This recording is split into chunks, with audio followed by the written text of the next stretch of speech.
Thanks for clicking on the video. If you like what you hear, please drop a comment and say hi. It'd help me out a lot.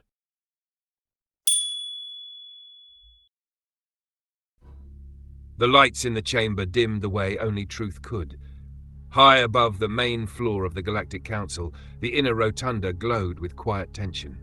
The walls shimmered with pulsating veils of data, economic flows, military deployments, and pulse lines of Alliance stability. All of it moved with cold precision, yet beneath the numbers, a fracture widened. Vera Kael stood alone at the center ring. Her black diplomatic uniform hugged her frame with tailored perfection, but even its sharp lines couldn't hide the weight in her shoulders. Her amber eyes scanned the semicircle of envoys seated before her, some leaning forward with forced neutrality, others reclined with predatory calm. The Threlvani delegation's seat was empty. That was the problem. 3 weeks ago, Vera said, her voice smooth but cold, the Threlvani requested neutral trade corridor access to observe Alliance fleet movements. They claimed it was for transparency. We granted it. No one moved. She touched a control on her datapad. A hologram flickered to life above her palm. The Threlvani flagship, elegant and spined like a bioluminescent fish entering Coalition territory. This, Vera said, was recorded 30 hours ago. Murmurs swept through the chamber like a whisper of knives. Councillor Dren of the Valsari tilted his crystalline head. Perhaps they are negotiating terms. They are, Vera replied, lifting her gaze. But not with us. Another figure leaned forward, a cloaked representative of the Ithare, voice draped in faux concern. Ambassador Kael, what exactly are you implying? Vera didn't blink. I'm not implying anything. I'm informing you. The Threlvani are preparing to swear themselves into the Crimson Pact. Gasps. One or two envoys, those old enough to remember, immediately looked to the upper tiers, where council records glowed with ancient treaty protocols and defunct war doctrines. A female delegate of the Uvari hissed, "That ritual hasn't been invoked in over 100 years. The last time it was used, the planet that tried to leave the pact was glassed." Vera nodded. Because leaving once it's sealed is impossible. The Coalition treats it as binding, spiritually, genetically, technologically. Councillor Kevrel of the Renari, a familiar thorn in her side, sighed theatrically. Ambassador, you present this as if we have control. We granted the Threlvani neutrality. If they choose otherwise, they're not choosing, Vera snapped. They're being absorbed. The room fell quiet. She let that silence hang for a beat longer than necessary. Then, if they take the pact, we will not see their fleets again. We will see their ships on the front lines, their resource worlds closed, their culture erased. Someone stood in the shadows above. A young aide from the Central Records Guild stepped forward, holding a wrapped object. A message, Ambassador, for your hands only. Vera nodded, accepting the small data shroud. She didn't open it, not yet. Her eyes returned to the Council. We've seen what the Coalition does with allies. Now we're watching it do the same with neutrals. One by one, it makes them disappear, into ritual, into debt, into servitude. She stepped back, pausing at the edge of the circle. This isn't diplomacy. It's conversion. The lights dimmed further as the Council prepared to recess. Delegates whispered. Others vanished into private channels. The empty Threlvani seat glowed faintly with ambient light, unoccupied but not forgotten. Vera turned and walked away, the data shroud still unopened in her palm. The Resolute drifted just beyond the edge of Syndralis sector, its profile cast in darkness, engines cooled to minimum output. Stars blinked against the hull like quiet warnings, and somewhere in the belly of the ship, the groan of strained metal echoed like a restless ghost. Captain Draven Locke stood alone in the central ops deck, watching system diagnostics scroll across her personal console. The screen glowed against her face, throwing lines of gold across the lines under her eyes. She hadn't slept. Not really. Not since the last time she made a choice that got people killed. She tapped the screen again. Hull integrity 87%. Shield relay 2, fluctuating. Comms band Delta, unauthorized reset logged. That one made her pause. She narrowed her eyes, opened the log, and scanned the timestamp. 2 hours ago. While they were at idle. A systems check triggered by an automated diagnostic, but accessed under an old officer's code. A crewman who was reassigned 3 months ago. Her jaw tightened. Bridge, she said into her wrist comm. Get me Engineering Chief Niles. Quietly, I want to know who triggered comms band Delta at 2000 and why. Aye, Captain. She closed the feed just as the encrypted transmission came through. A tight burst, diplomatic tag. Vera. The screen blinked to life, and there she was, ambassadorial calm wrapped around exhaustion. Vera Kael's image wavered slightly, static drifting through the compressed data. Captain Locke, Ambassador. I need you to intercept a vessel en route to a Coalition rendezvous point. Non-aggression priority unless they fire first. Draven folded her arms. Who? The Threlvani. A slow breath. They're defecting, Draven said. Not a question. Preparing to swear into the Crimson Pact. Draven's stare sharpened. I thought that was myth.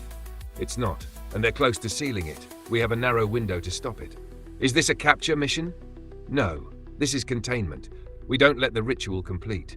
If it does, they're gone. Draven's fingers drummed along the console edge. What kind of resistance? Vera's lips pressed thin. Coalition forces are escorting them. Symbolic at first glance, but if you engage, it becomes war. Draven looked past the screen, toward the viewport.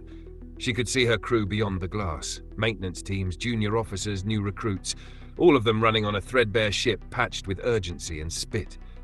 We're barely holding together out here, she muttered. I know, Vera said. But if we lose the Threlvani, it won't be the last defection. This isn't just politics, it's precedent. Draven said nothing for a long moment. Then she nodded once. We'll intercept, but if they fire first, I won't hold back. I wouldn't ask you to, Vera said, softer now. The line cut.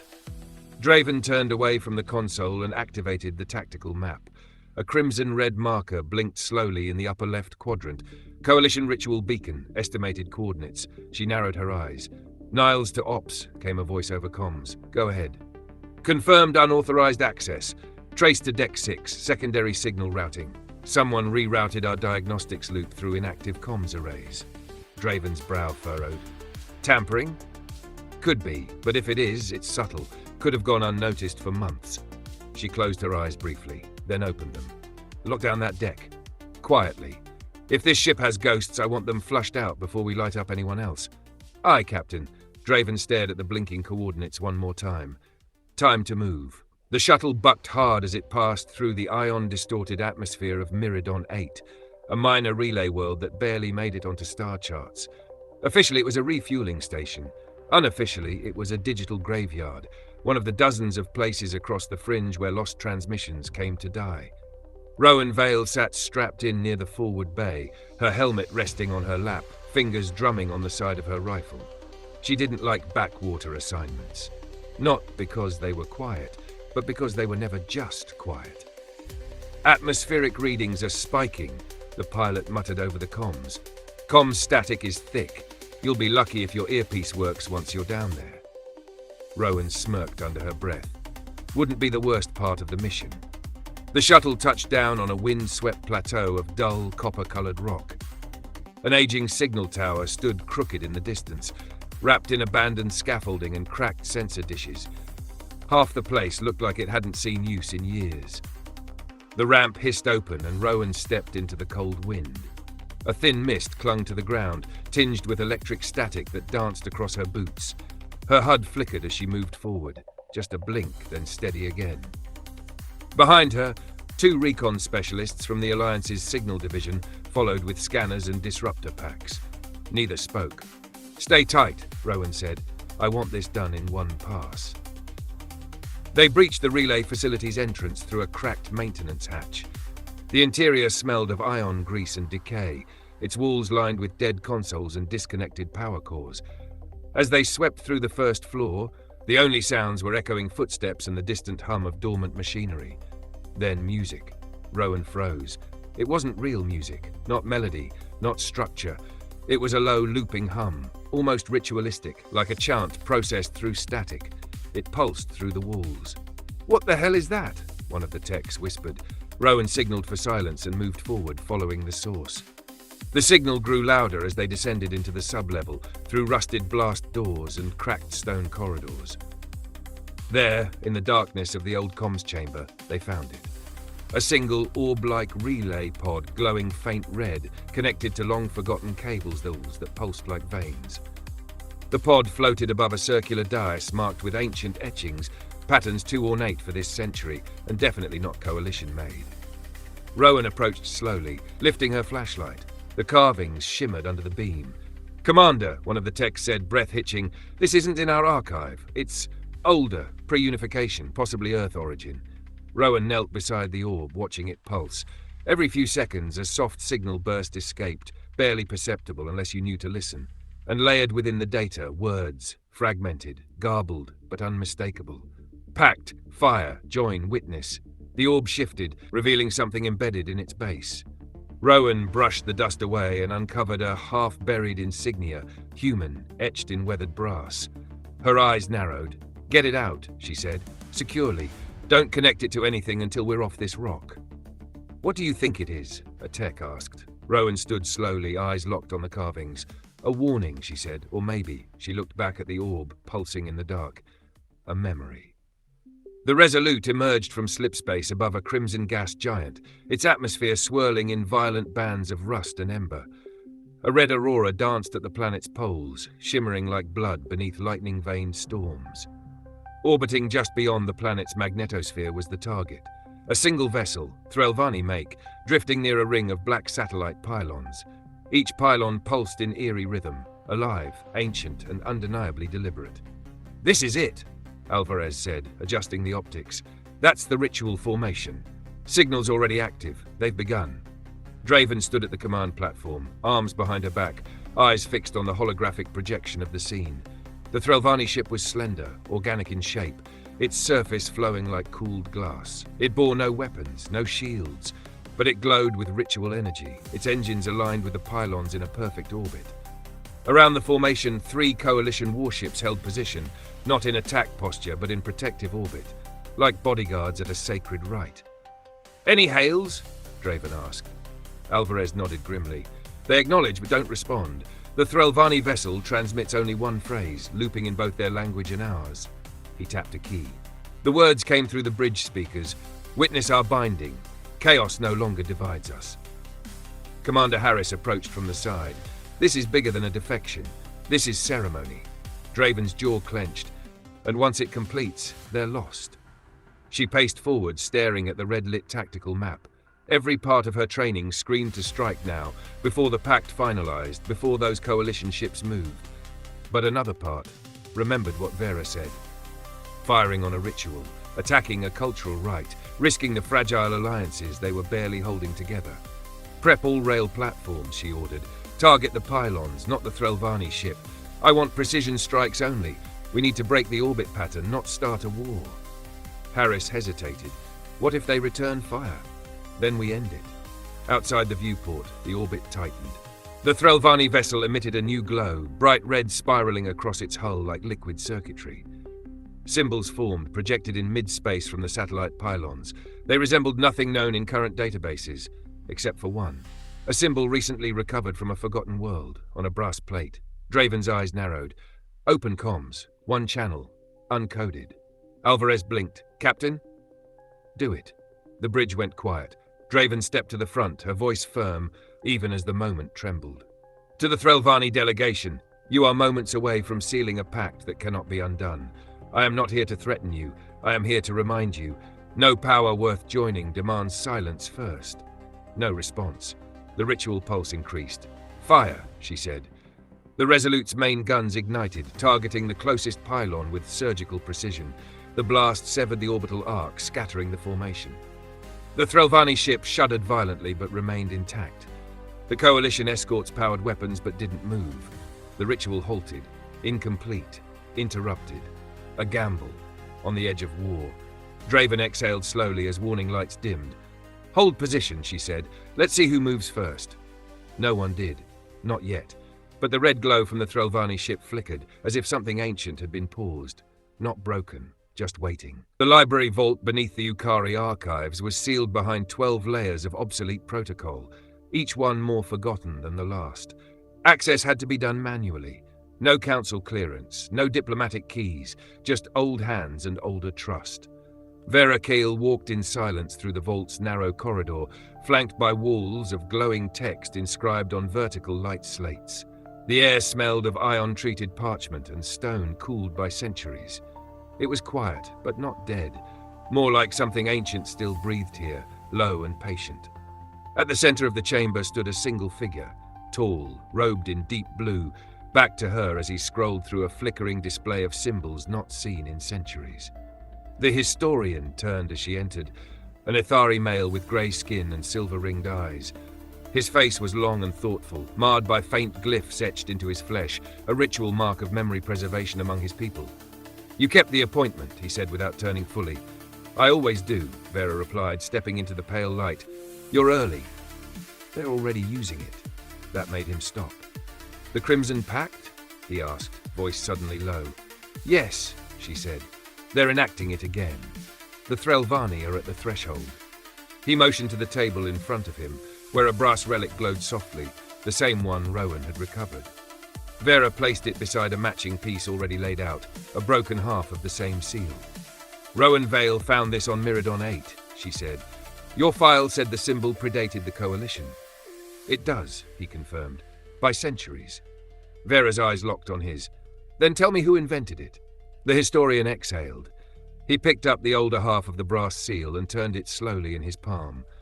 It was human. Vera didn't react, not outwardly, but inside something cracked. "Earth," he continued, "late in its planetary age, during what your records once called the Siege of the East Sea, a fractured global society used this ritual to bind warring factions with something stronger than ideology, fear." He held up the brass plate. They linked genetic resonance with loyalty protocols. Once sealed, it wasn't just political, it was spiritual, psychological.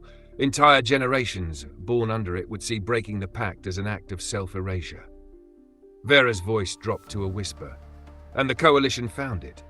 "No," the historian said. "They stole it from an early human outpost during the fall of Relay 13. They kept the ceremony, modified the tech, burned the origin." Vera leaned on the table, both palms flat. "They're using our weapon against us." The historian nodded, a forgotten one, but not lost. Vera looked down at the seal. The halves glowed faintly when placed together, but never fully reconnected. Something was missing. What happens if the Threlvani complete it? "They won't be allies," the historian said. "They'll be part of the Coalition, irrevocably." Vera straightened, her voice steel again. "Then we stop it." The historian's expression was unreadable, but it was once human. Does that make it salvation or guilt? Vera turned, cloak swirling behind her as she walked toward the exit. "I don't care where it came from," she said. "I care who controls it next." The war room aboard the Alliance Deep Space Station buzzed with low ambient hums and the sound of silence between leaders. Holograms flickered overhead, rotating renderings of the Threlvani ritual ship, the broken orbital pylons above the crimson gas giant, and now, the seal. The recovered brass insignia floated above the central table. Its surface was partially restored, glowing softly with embedded circuitry, human-made, unmistakably so. Vera Kael stood at the far side of the display, arms folded, her amber eyes never leaving the symbol. Her mind moved faster than her breath. She had seen centuries of politics, but never something so raw, so ancient. Rowan Vale stood beside her, still half-armored, a faint bruise blooming beneath one eye, her hair pulled back hastily, dirt still clung to her boots from the ruins of Miradon 8. Draven Locke entered last, quiet, measured. Her coat was unbuttoned, her face unreadable, save for the exhaustion that had begun to creep into her shoulders. No greetings, only gravity. "They were seconds from completing it," Draven said, stepping into the hollow circle of light. "We broke the orbit pattern, disabled one of the pylons. They didn't retaliate, but they didn't answer either." Vera nodded slowly. "It's not just a ritual, it's programming, psychological and biological." Rowan looked between them. "It's ours." Both women turned to her. "The seal, the pattern, the symbology, the root structure of the pact. It started with us. This relic confirms it." Draven's voice was a quiet rumble. "We weaponized loyalty." Vera's voice was sharper. "We survived with it." Rowan paced around the projection, her arms crossed. "What does it mean if they finish it? If that ceremony spreads?" Vera hesitated. "It means we lose the war before we fire another shot." The room stilled. Draven finally stepped forward and tapped a display. A second projection spun to life, sensor logs from the ritual site. It showed the Threlvani vessel pulsing with energy, and just before the pattern collapsed, a single symbol flickered across their hull. Rowan squinted. "Is that?" "Yes," Vera whispered. It was the same sigil that had once appeared on early Terran war programs, long extinct, but not forgotten. Rowan broke the silence. "So who gave it to them?" Draven looked up, expression cold. "There's only one way the Threlvani could replicate the binding code this accurately. Someone from our side leaked it." Vera's voice dropped to a blade's edge. Then the leak wasn't just tactical, it was ideological. "We're not just fighting defection anymore," Draven said. "We're fighting seduction." Rowan stepped close to the table and stared down at the seal as if trying to read the mind of the past. "What do we do with something this old?" she asked. Vera looked at both of them. "We reclaim it." The Alliance network servers went silent just before the transmission hit. Across dozens of ships, diplomatic relays, and even low-priority civilian feeds, screens flickered from navy blue to black. Then came the red. A slow, pulsing hue bled across command consoles and comms panels. No one spoke at first. No one knew what it meant. Then across the fleet, a voice emerged, low, deliberate, and calm like a tide drawing breath. "To those who would watch from the edges, to those who still whisper neutrality." On the bridge of the Resolute, Draven Locke stood frozen, her crew turning to her in alarm. She didn't blink. The voice was unmistakable. She knew it from battle briefings, intercepted messages, and one distant long-ago transmission that left her sleepless. Zareth Vox, the Coalition's sword, the unblinking architect of submission. The Crimson Pact is not conquest, it is clarity, not war, but order. On the diplomatic channel aboard Unity's Promise, Vera Kael watched as her private office went dark. Even her personal systems, the ones no one was supposed to touch, bent to the override. Her hands clenched at her sides. "The Threlvani understand what your alliance refuses to see. The future cannot be bartered for, it must be bound." On a recon deck, deep within the orbital outpost, Rowan Vale stood in front of a wall screen, arms crossed, lips parted in growing dread. She didn't look away as the message continued. The display behind the voice flickered, images of the Threlvani ship now docked at a Coalition beacon, its hull fully etched with ritual sigils. The red pylons pulsed, not as weapons, as hymns. Then came the final words. "We do not force, we offer, and when they choose us, they choose forever." The screen blinked once. The image faded, but the voice did not. "Et nunc vos estis nostri." The Latin cut like a whisper through time, "and now you are ours."